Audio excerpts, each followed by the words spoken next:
ನಮಸ್ಕಾರ ಮಕ್ಕಳ.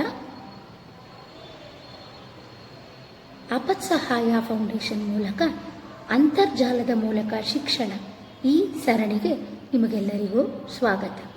ನನ್ನ ಹೆಸರು ಸೌಮ್ಯಶ್ರೀ ಅಂತ. ನಾನು ಈಗ ನಿಮಗೆಲ್ಲ ಕನ್ನಡಮ್ಮನ ಹರಕೆ ಅನ್ನುವಂತಹ ಪದ್ಯವನ್ನು ಮಾಡ್ತಾ ಇದ್ದೀನಿ. ಕನ್ನಡಕ್ಕೆ ಹೋರಾಡು ಕನ್ನಡದ ಕಂದ, ಕನ್ನಡವ ಕಾಪಾಡು ನನ್ನ ಆನಂದ. ಜೋಗುಳದ ಹರಕೆ ಇದು ಮರೆಯದಿರು ಚಿನ್ನ, ಮರೆತೆಯಾದರೆ ಅಯ್ಯೋ ಮರೆತಂತೆ ನನ್ನ. ಮೊಲೆಯ ಹಾಲೆಂತಂತೆ ಸವಿಜೇನು ಬಾಳ್ಗೆ, ತಾಯಿಯ ಪುಗೆಯಂತೆ ಬಲು ಸೊಗಸು ಮೈಗೆ. ಗುರುವಿನೊಳ್ ನುಡಿಯಂತೆ ಶ್ರೇಯಸ್ಸು ಬಾಳ್ಗೆ, ತಾಯಿ ನುಡಿಗೆ ದುಡಿದು ಮಡಿ ಇಹ ಪರಗಳೇಳ್ಗೆ. ದಮ್ಮಯ್ಯ ಕಂದಯ್ಯ ಬೇಡುವೆನು ನಿನ್ನ, ಕನ್ನಡಮ್ಮನ ಹರಕೆ ಮರೆಯದಿರು ಚಿನ್ನ. ಮರೆತೆಯಾದರೆ ಅಯ್ಯೋ ಮರೆತಂತೆ ನನ್ನ, ಕನ್ನಡಕ್ಕೆ ಹೋರಾಡು ಕನ್ನಡಕ್ಕೆ ಕಲಿಯಾಗಿರನ್ನ. ಹೋರಾಡು ಕನ್ನಡಕ್ಕೆ ಕಲಿಯಾಗಿರನ್ನ.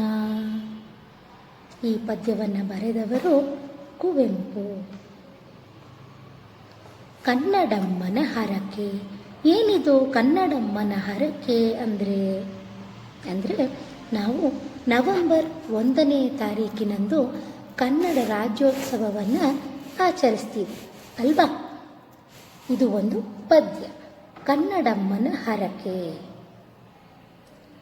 ಕರ್ನಾಟಕ ಮಾತೆ ಅಂತ ಸಹ ಕರಿತೀವಿ. ಹರಕೆ ಅಂದರೆ ಏನು? ಹರಕೆ ಅಂದರೆ ಆಶಯ, ಆಸೆ ಅಂತ ಅರ್ಥ. ಇದು ಒಂದು ಪದ್ಯ. ಕನ್ನಡಕ್ಕೆ ಹೋರಾಡು ಕನ್ನಡದ ಕಂದ, ಕನ್ನಡಕ್ಕೋಸ್ಕರ ಹೋರಾಡು. ಕನ್ನಡದ ಕಂದ ಅಂದರೆ ಕರ್ನಾಟಕದಲ್ಲಿ ಯಾರೆಲ್ಲ ಜನಿಸಿದ್ದಾರೆ ಅವರೆಲ್ಲರೂ ಕನ್ನಡದ ಕಂದ ಅಂತ. ಇವಾಗ ನಾವು ಯಾವುದೋ ಬೇರೆಯ ದೇಶಕ್ಕೆ ಹೋಗಿರ್ತೀವಿ, ಹೊರ ದೇಶದಲ್ಲಿ ಇರ್ತೀವಿ. ಆವಾಗ ನಾವು ಮೊದಲು ಭಾರತೀಯರು, ಆಮೇಲೆ ಕನ್ನಡಿಗರು ಅಂತ ಹೇಳ್ತೀವಿ. ನಮ್ಮನ್ನು ನಾವು ಪರಿಚಯ ಮಾಡಿಕೊಡ್ತೀವಿ ಅಲ್ವಾ? ಹಾಗೆ ಇಲ್ಲಿ ಕನ್ನಡಮ್ಮ ನಮ್ಮೆಲ್ಲರನ್ನೂ ಸಹ, ಅಂದರೆ ನಿಮ್ಗಳ ಎಲ್ಲರನ್ನೂ ಸಹ ಕಂದ, ಮಕ್ಕಳ ಅಂತ ಕರೀತಾ ಇದ್ದಾಳೆ. ಕನ್ನಡವ ಕಾಪಾಡು ನನ್ನ ಆನಂದ ಅಂದರೆ ಅಮ್ಮ ಮನೆಯಲ್ಲಿ ಮುದ್ದು ಮಾಡ್ತಾರೆ ಅಲ್ವಾ, ನೀನು ಪುಟ, ನೀನು ಕಂದ ಅಂತ.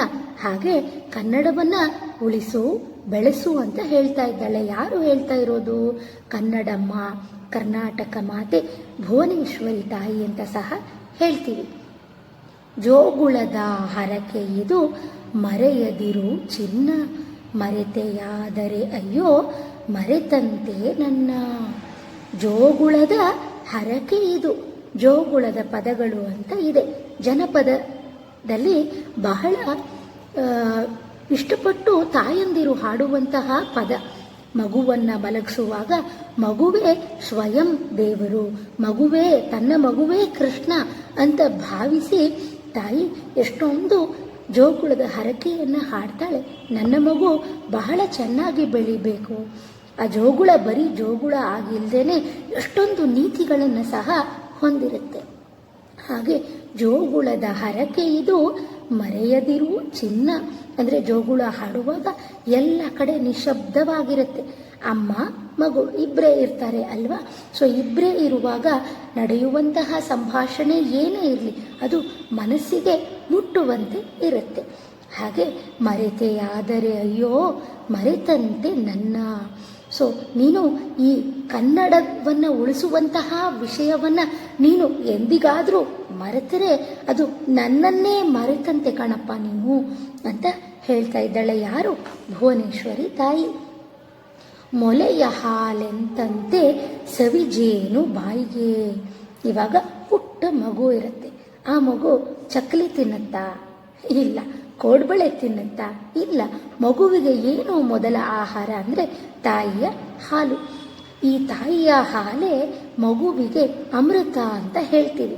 ಹಾಗೆ ಸವಿಜೇನು ಬಾಯಿಗೆ ಹೇಗೆ ಆ ಮಗುವಿಗೆ ಎಲ್ಲ ಪೌಷ್ಟಿಕಾಂಶಗಳನ್ನೂ ಕೊಡುತ್ತೋ ತಾಯಿಯ ಹಾಲು, ಹೇಗೆ ಸವಿಜೇನಿನಂತೆ ಇರುತ್ತೋ ಮಗುವಿನ ಬಾಯಿಗೆ, ಹಾಗೆ ತಾಯಿಗಪ್ಪುಗೆಯಂತೆ ಬಲು ಸೊಗಸು ಮೈಗೆ. ಈಗ ಏನೂ ನೀವು ತುಂಬ ಬೇಜಾರಲ್ಲಿ ಇರ್ತೀರ, ಆವಾಗ ಅಮ್ಮ ಬಂದು ಒಂದು ಸಲ ಒಂದು ಅಪ್ಪುಗೆಯನ್ನು ಕೊಟ್ಟು, ಅಂದರೆ ಒಂದು ಸಲ ತಬ್ಕೊಂಡು ಏನಾಯಿತು ನಾನಿದ್ದೀನಿ ಮಗು ನಿನ್ನ ಜೊತೆಗೆ ಅಂತ ಹೇಳಿದ್ರೆ ನಿಮಗೆ ಎಷ್ಟು ಧೈರ್ಯ ಬರುತ್ತೆ ಅಲ್ವಾ? ಅಥವಾ ಅಮ್ಮ ಅಥವಾ ಅಪ್ಪ ಯಾರಾದರೂ ಆಗಲಿ, ಹೌದಪ್ಪ ನಮ್ಮ ಜೊತೆಗೆ ಇವರು ಇದ್ದಾರೆ ಅನ್ನುವಂತಹ ನಂಬಿಕೆಯ ವಿಶ್ವಾಸ ನಮಗೆ ಬರುತ್ತೆ. ಬಲು ಸೊಗಸು ಮೈಗೆ ಅಂದರೆ ನಮಗೆ ಬಹಳ ಒಳ್ಳೆಯ ಭಾವವನ್ನು ಹುಟ್ಟಿಸುತ್ತೆ ನಮ್ಮ ಮನಸ್ಸಲ್ಲಿ. ಹೌದು, ನಮಗೊಂದು ಭರವಸೆ ಬರುತ್ತೆ ಯಾವುದೇ ಒಂದು ಕೆಲಸವನ್ನು ಮಾಡೋಕ್ಕೆ. ಹಾಗೆ ಗುರುವಿನೊಳ್ನುಡಿಯಂತೆ ಶ್ರೇಯಸ್ಸು ಬಾಳ್ಗೆ. ಗುರುಗಳು ಅಂದರೆ ಯಾರು? ಯಾವುದೇ ಒಂದು ಪಾಠವನ್ನು ಹೇಳ್ಕೊಡುವಂಥವರು ಗುರುಗಳು. ನಮಗೆ ಯಾವುದೇ ವಿಷಯವನ್ನು ಸುಲಭವಾಗಿ ಕಲಿಯುವಂತೆ ಮಾಡುವವರು ಗುರುಗಳು. ಯಾವುದೇ ನಮಗೆ ಗೊತ್ತಿಲ್ಲದ ವಿಷಯವನ್ನು ತಿಳಿಯಪಡಿಸುವವರು ಗುರುಗಳು. ಹೀಗೆ ಗುರುವಿನ ಒಳ್ನುಡಿಯಂತೆ, ಗುರುವಿನ ಒಳ್ಳೆಯ ನುಡಿಯಂತೆ ಶ್ರೇಯಸ್ಸು ಬಾಳ್ಗೆ. ಹೇಗೆ ಗುರುವಿನ ನುಡಿ ನಮಗೆ ಒಳ್ಳೆಯದಾಗುತ್ತೋ, ಗುರುಗಳು ಯಾವಾಗಲೂ ಹೇಳ್ತಾ ಇರ್ತಾರೆ, ಚಿಕ್ಕ ವಯಸ್ಸಲ್ಲಿ ಓದಿ, ನಿಮಗೆ ಒಳ್ಳೆಯದಾಗಬೇಕು ಅಂದರೆ ವಿದ್ಯೆ ಬಹಳ ಮುಖ್ಯ ಆಗತ್ತೆ. ವಿದ್ಯೆ ಅನ್ನುವಂಥದ್ದು ಯಾವುದೇ ಒಬ್ಬ ಮನುಷ್ಯನ ಜೀವನದಲ್ಲಿ ಒಂದು ಪ್ರಮುಖ ಪಾತ್ರವನ್ನು ವಹಿಸುತ್ತೆ, ನೀವು ಓದಲೇಬೇಕು ಅಂತ ಹೇಗೆ ದಂಡಿಸಿ ಗುರುಗಳು ನಿಮ್ಮನ್ನು ತಿದ್ದುತ್ತಾರೋ, ಹಾಗೆ ತಾಯಿ ನುಡಿಗೆ ದುಡಿದು ಮಡಿ ಇಹ ಪರಗಳೇಳ್ಗೆ. ತಾಯಿ ನಾಡು, ತಾಯಿ ನುಡಿ ಸ್ವರ್ಗಕ್ಕಿಂತ ಮಿಗಿಲು ಅಂತ ಹೇಳ್ತಾರೆ. ಹಾಗೆ ತಾಯಿ ನುಡಿ ನಿಮ್ಮ ಮಾತೃಭಾಷೆ ಅಂತ ಕರೀತಾರೆ ಅಲ್ವಾ? ತಾಯಿ ನುಡಿಗೆ ದುಡಿದು ಮಡಿ. ದುಡಿಯುವುದು ಅಂದರೆ ಏನು? ಕಷ್ಟಪಟ್ಟು ಕನ್ನಡವನ್ನು ಉಳಿಸೋದಕ್ಕೆ ಕೆಲಸ ಮಾಡುವಂತಹದ್ದು. ಕನ್ನಡ ಪರ ಸಂಘಟನೆಗಳು ಅಂತ ಇರುತ್ತೆ. ಆ ಸಂಘಟನೆಗೆ ಹೋಗಿ ನಮ್ಮ ಮಾತೃಭಾಷೆಯನ್ನು ಉಪಯೋಗಿಸುವುದರ ಪ್ರಾಮುಖ್ಯತೆಯನ್ನು ತಿಳಿಸ್ಕೊಡೋದು ಬೇರೆಯವರಿಗೆ. ಇಂತಹ ಕೆಲಸವನ್ನು ಮಾಡು. ಇಹ ಪರಗಳ ಏಳ್ಗೆ ಅಂದರೆ ನಿನಗೆ ನೀನು ಸತ್ತ ನಂತರವೂ ಸಹ, ಇಹ ಅಂದರೆ ಈ ಲೋಕ, ಪರ ಅಂದರೆ ಪರಲೋಕ. ಸೊ ಎರಡೂ ಕಡೆಯಲ್ಲೂ ನಿನಗೆ ಏಳ್ಗೆ ಸಿಗಬೇಕು ಅಂದರೆ ತಾಯಿ ಮತ್ತು ತಾಯಿ ನುಡಿಗೆ ಮತ್ತು ತಾಯ್ನಾಡಿಗೆ ನೀನು ಸೇವೆಯನ್ನು ಮಾಡಬೇಕು. ದಮ್ಮಯ್ಯ ಕಂದಯ್ಯ ಬೇಡುವೆನು ನಿನ್ನ. ದಮ್ಮಯ್ಯ ಕಣಪ್ಪ, ಇವತ್ತು ಇದನ್ನು ತಿಂದ್ಬಿಡು, ನಾಳೆ ನಿನಗೆ ಇಷ್ಟವಾದ ತಿಂಡಿಯನ್ನೇ ಮಾಡಿಕೊಡ್ತೀನಿ ಅಂತ ಹೇಗೆ ಅಮ್ಮ ಹೇಳ್ತಾಳೋ ಹಾಗೆ ಭುವನೇಶ್ವರಿ ತಾಯಿ ಕೇಳ್ತಾ ಇದ್ದಾಳೆ ನಿಮ್ಮೆಲ್ಲರನ್ನ ಏನಂತ? ದಮ್ಮಯ್ಯ ಕಂದಯ್ಯ ಬೇಡುವೆನು ನಿನ್ನ, ಕನ್ನಡಮ್ಮನ ಹರಕೆ ಮರೆಯದಿರು ಚಿನ್ನ. ಇವಾಗ ಹೇಗಾಗ್ಬಿಟ್ಟಿದೆ ಅಂದರೆ ಪರಕೀಯರ ಎಫೆಕ್ಟ್ ಅಂತ ಏನು ಹೇಳ್ತಾರೆ ಅದು ನಮ್ಮ ಮೇಲೆ ಬಹಳಷ್ಟು ಆಗ್ಬಿಟ್ಟಿದೆ. ಇವಾಗ ಎಲ್ಲೋ ಆಚೆ ಕಡೆ ಒಂದು ಹೋಟೆಲ್ಗೆ ಹೋಗ್ತೀವಿ, ಅಲ್ಲಿ ಆ ಬಡಿಸುವಂತಹವರ ಭಾಷೆ ಕನ್ನಡ ಆಗಿದ್ರೂ ಸಹ ನಾವು ಆಂಗ್ಲ ಭಾಷೆಯಲ್ಲೋ ಹಿಂದಿ ಭಾಷೆಯಲ್ಲೋ ಅವರನ್ನು ಮಾತಾಡಿಸ್ತೀವಿ. ಯಾಕೆ? ನಮಗೆ ಕನ್ನಡ ಬರಲ್ಲ ಅಂತನಾ? ಅವರಿಗೆ ನಮಗೆ ಬೇರೆ ಭಾಷೆ ಗೊತ್ತಿದೆ ಅಂತ ತೋರ್ಪಡಿಸುವುದಕ್ಕೋಸ್ಕರನೋ ಯಾಕೆ ಅಂತ ಗೊತ್ತಾಗೋದಿಲ್ಲ. ಹಾಗೆ ಎಲ್ಲೆಲ್ಲಿ ನಾವು ಆಚೆ ಕಡೆ ಹೋಗ್ತೀವಿ ಅಲ್ಲೆಲ್ಲ ಕನ್ನಡವನ್ನು ಬಹಳಷ್ಟು ಬಳಸಿ. ಕನ್ನಡಮ್ಮನ ಹರಕೆ ಮರೆಯದಿರು ಚಿನ್ನ. ನೋಡು, ನಾನು ಬೇಡ್ತಾ ಇದ್ದೀನಿ ನಿನ್ನನ್ನು. ನಮ್ಮ ಭಾಷೆಯನ್ನು ನಾವೇ ಬಳಸದೆ ಹೋದರೆ ಯಾರು ಬಳಸ್ತಾರೆ? ಹಾಗೆ ಮರೆತೆಯಾದರೆ ಅಯ್ಯೋ ಮರೆತಂತೆ ನನ್ನ. ನೀನು ನನ್ನನ್ನೇ ಮರೆತಂತಪ್ಪ. ಹೆತ್ತ ತಾಯಿಯನ್ನು ಯಾರಾದರೂ ಮರೆಯೋಕ್ಕೆ ಸಾಧ್ಯನಾ? ಇಲ್ಲ.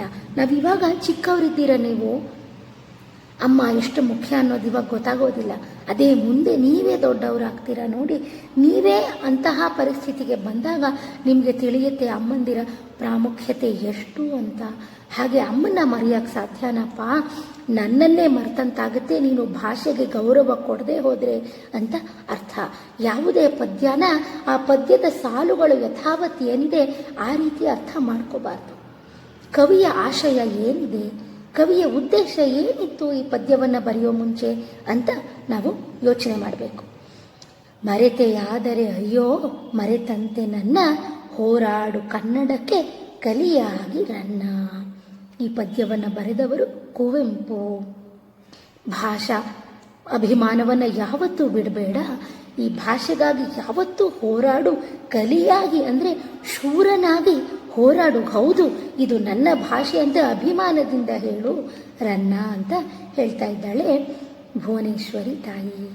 ಮಕ್ಕಳ, ಯಾವುದೇ ಭಾಷೆಯನ್ನು ಬೆಳೆಸುವಂತಹ ಅವಶ್ಯಕತೆ ಇಲ್ಲ. ನಾವು ಸಮರ್ಥವಾಗಿ ಭಾಷೆಯನ್ನು ಬಳಸಿದಾಗ ಆ ಭಾಷೆ ತನ್ನಿಂದ ತಾನೇ ಬೆಳೀತಾ ಹೋಗುತ್ತೆ. ಹೇಗೆ ಶಾಲೆಗಳಲ್ಲಿ ಇವಾಗ ನಿರ್ಬಂಧನೆ ಅಂದರೆ ರೂಲ್ಸ್ ಮಾಡ್ತಾರೆ. ಏನಂತ ರೂಲ್ಸ್ ಮಾಡ್ತಾರೆ? ನೀವು ಆಂಗ್ಲ ಭಾಷೆಯಲ್ಲೇ ಮಾತನಾಡಬೇಕು, ಮಾತನಾಡಿಲ್ಲ ಅಂದರೆ ಕೆಲವು ಪ್ರಾಂತ್ಯಗಳ ಶಾಲೆಗಳಲ್ಲಿ ಈ ರೀತಿಯಾದಂತಹ ನಿರ್ಬಂಧನೆ ಇರುತ್ತೆ. ಮಾತನಾಡಿಲ್ಲ ಅಂದರೆ ನಿಮಗೆ ಫೈನ್ ಹಾಕ್ತೀವಿ, ದಂಡವನ್ನು ಕಟ್ಟಬೇಕಾಗತ್ತೆ ಅಂತ ಇರುತ್ತೆ. ಆದರೆ ನಾವು ನಮ್ಮದೇ ಆದ ಕನ್ನಡ ಭಾಷೆಯನ್ನು ಮಾತಾಡೋದಕ್ಕೆ ಅಷ್ಟೊಂದು ನಾವು ಕಷ್ಟಪಡೋದೇ ಇಲ್ಲ. ನಾವು ಸುಲಭವಾಗಿ ಬೇರೆ ಭಾಷೆಯನ್ನು ಮಾತಾಡ್ಬಿಡ್ತೀವಿ. ಹೀಗೆ ಈ ಪದ್ಯದ ಏನಪ್ಪ ಸಾರಾಂಶ ಅಂದರೆ, ಕನ್ನಡಮ್ಮ ಅಷ್ಟೇ ದುಃಖದಿಂದ ಕೇಳ್ತಾ ಇದ್ದಾಳೆ, ಎಂಥ ಪರಿಸ್ಥಿತಿಗೆ ನಾವು ಬಂದ್ಬಿಟ್ಟಿದ್ದೀವಿ, ಬೇರೆ ಭಾಷೆಗಳೆಲ್ಲ ನಮ್ಮವು ಅಂತ ಅಂದ್ಕೊಳ್ಳೋ ಪರಿಸ್ಥಿತಿಯಲ್ಲಿ ನಮ್ಮದೇ ಆದ ಭಾಷೆ ಕನ್ನಡವನ್ನು ನಾವು ಸರಿಯಾಗಿ ಉಪಯೋಗಿಸ್ತಿಲ್ಲ. ಹೆಚ್ಚಾಗಿ ಕನ್ನಡವನ್ನು ಉಪಯೋಗಿಸಿ, ಆಗ ಭಾಷೆ ತಂತಾನೇ ಬೆಳೆಯುತ್ತೆ ಅಂತ ಹೇಳ್ತಾ ಇದ್ದಾಳೆ ಯಾರು? ಕನ್ನಡಮ್ಮ ಅಥವಾ ಭುವನೇಶ್ವರಿ ತಾಯಿ. ಹೀಗೆ ಇಲ್ಲಿ ಪದಗಳ ಅರ್ಥ ಇದೆ. ಈ ಪದಗಳ ಅರ್ಥವನ್ನು ಎಲ್ಲರೂ ಓದ್ಕೊಂಡು ನೀವು ಟಿಪ್ಪಣಿಯನ್ನು ಬರ್ಕೊಳ್ಳಿ. ಇಲ್ಲಿ ಇದೆ ಟಿಪ್ಪಣಿ, ಏನೇನಿದೆ ಅಂತ ನೋಡಿ ಬರೀರಿ. ಕನ್ನಡದ ಕಂದ ಯಾವುದಕ್ಕಾಗಿ ಹೋರಾಡಬೇಕು? ಕನ್ನಡದ ಕಂದ ಕನ್ನಡಕ್ಕಾಗಿ ಹೋರಾಡಬೇಕು. ಕನ್ನಡವನ್ನು ಮರೆತರೆ ಯಾರನ್ನು ಮರೆತಂತೆ? ಕನ್ನಡವನ್ನು ಮರೆತರೆ ಹೆತ್ತ ತಾಯಿಯನ್ನು ಮರೆತಂತೆ. ಕನ್ನಡದ ಕಂದ ಯಾವುದನ್ನು ಮರೆಯಬಾರದು? ಕನ್ನಡದ ಕಂದ ಕನ್ನಡದ ಮೇಲಿನ ಅಭಿಮಾನವನ್ನು ಮರೆಯಬಾರದು. ಕನ್ನಡ ನುಡಿಯ ಸೊಗಸನ್ನು ಯಾವುದಕ್ಕೆ ಹೋಲಿಸಲಾಗಿದೆ? ಕನ್ನಡ ನುಡಿಯ ಸೊಗಸನ್ನು ಹಾಲು ಜೇನಿಗೆ ಹೋಲಿಸಲಾಗಿದೆ. ಈಗ ಕೆಳಗೆ ಕೊಟ್ಟಿರುವ ಸರಿಯಾದ ಪದ ಆರಿಸಿ ಖಾಲಿ ಸ್ಥಳದಲ್ಲಿ ತುಂಬಿಸಿ. ಕನ್ನಡಕ್ಕೆ ಹೋರಾಡು ಕನ್ನಡದ ಕಂದ, ಮರೆತೆಯಾದರೆ ಅಯ್ಯೋ ಮರೆತಂತೆ ನನ್ನ, ಮೊಲೆಯ ಹಾಲೆಂತಂತೆ ಸವಿಜೇನು ಬಾಳ್ಗೆ, ಹೋರಾಡು ಕನ್ನಡಕ್ಕೆ ಕಲಿಯಾಗಿ ರನ್ನ. ಪದ್ಯದಲ್ಲಿ ಬಿಟ್ಟಿರುವ ಮುಂದಿನ ಸಾಲುಗಳನ್ನು ಬರೆಯಿರಿ. ಇಲ್ಲಿ ಪದ್ಯವನ್ನು ನೀವು ಕಂಠಪಾಠ ಮಾಡ್ತೀರಾ ಅಲ್ವಾ? ಕಂಠಪಾಠ ಮಾಡಾದ್ಮೇಲೆ ಇದನ್ನು ಪೂರ್ತಿ ಮಾಡಿ. ಇಲ್ಲಿ ಭಾಷಾ ಚಟುವಟಿಕೆ ಅಂತ ಇದೆ. ಮಾದರಿಯಂತೆ ಕೊಟ್ಟಿರುವ ಪದಗಳಿಗೆ ಪ್ರಾಸಪದ ಬರೆಯಿರಿ. ದಮ್ಮಯ್ಯ ಕಂದಯ್ಯ, ಹೋರಾಡು ಕಾಪಾಡು, ಬಾಯಿಗೆ ಮೇಯ್ಗೆ, ಬಾಳ್ಗೆ ಏಳ್ಗೆ, ಚಿನ್ನ ರನ್ನ. ಪ್ರಾಸಪದಗಳು ಅಂದರೆ ಏನು? ಕೊನೆಯ ಅಕ್ಷರ ಒಂದೇ ರೀತಿಯಾಗಿ ಇರುವಂತಹ, ಒಂದೇ ರೀತಿಯ ಹೋಲುವಂತಹ ಅಕ್ಷರಗಳು ಇದ್ದಲ್ಲಿ ಅವನ್ನು ಪ್ರಾಸಪದಗಳು ಅಂತ ಕರೀತಾರೆ. ಇಲ್ಲಿ ಕೊಟ್ಟಿರುವ ಪದಗಳಲ್ಲಿ ಸರಿಯಾದ ರೂಪವನ್ನು ಆರಿಸಿ. ಈಗ ನಾವು ಉಚ್ಚಾರಣಾ ದೋಷಗಳು ಅಂತ ಹೇಳ್ತೀವಿ. ನಾವು ಮಾತನಾಡುವಾಗ ಅಥವಾ ಪಾಠವನ್ನು ಓದುವಾಗ ಹಲವು ಬಾರಿ ಉಚ್ಚಾರಣೆಗಳಲ್ಲಿ ತಪ್ಪನ್ನು ಮಾಡ್ತೀವಿ. ಆ ತಪ್ಪನ್ನು ಮಾಡಬಾರ್ದು. ಓರಾಡು ಅಂತ ಇದೆ, ತಪ್ಪು. ಹೋರಾಡು ಅನ್ನೋದು ಸರಿಯಾದದ್ದು. ಎರಡನೆಯ ಪದ ಸರಿಯಾದದ್ದು. ಹರಕೆ ಕರೆಕ್ಟು, ಹರಕೆ ತಪ್ಪು. ಮೊದಲನೆಯ ಪದ ಸರಿ. ಆನಂದ ಸರಿ, ಆನಂದ ತಪ್ಪು, ಅಯ್ಯೋ ತಪ್ಪು, ಅಯ್ಯೋ ಸರಿ, ಹಾಲು ಸರಿ, ಹಾಲು ತಪ್ಪು, ಅಪ್ಪುಗೆ ಸರಿ, ಹಪ್ಪುಗೆ ತಪ್ಪು. ಇಲ್ಲಿ ನೋಡಿ, ಮನೆ ಪಾಠ ರೀತಿಯಲ್ಲಿ ಕೊಟ್ಟಿರುವ ಒತ್ತಕ್ಷರಗಳನ್ನು ಗಮನಿಸಿ ವೃತ್ತದೊಳಗೆ ಸಜಾತಿ ಮತ್ತು ವಿಜಾತಿಯ ಒತ್ತಕ್ಷರಗಳನ್ನು ಬರೆಯಿರಿ. ಸಜಾತಿಯ ಒತ್ತಕ್ಷರಗಳು ಅಂದರೆ ಯಾವುದು? ಈಗ ನಾಕೆ ನಾವತ್ತೇ ಇದೆ, ಅದು ಸಜಾತಿಯ ಒತ್ತಕ್ಷರಗಳು. ಅಂದರೆ ಸ ಜಾತಿ ಅಂದರೆ ಒಂದೇ ಜಾತಿಯ ಒತ್ತಕ್ಷರಗಳು. ಅಲ್ಲಿ ಯಾವ ಅಕ್ಷರ ಇದೆ ಅದೇ ಅಕ್ಷರದ ಒತ್ತಕ್ಷರ ಬಂದರೆ ಅದು ಸಜಾತಿ. ಸ್ನೋ ಅಂತ ಇದೆ, ಸಾಗೆ ನಾವತ್ತು ಬಂದಿದೆ, ಅದು ವಿಜಾತಿ. ಈ ರೀತಿಯಾಗಿ ಈ ಮನೆ ಪಾಠವನ್ನು ಮುಗಿಸಿ ಮಕ್ಕಳ. ಎಲ್ಲರಿಗೂ ಧನ್ಯವಾದಗಳು. ನಮಸ್ಕಾರ.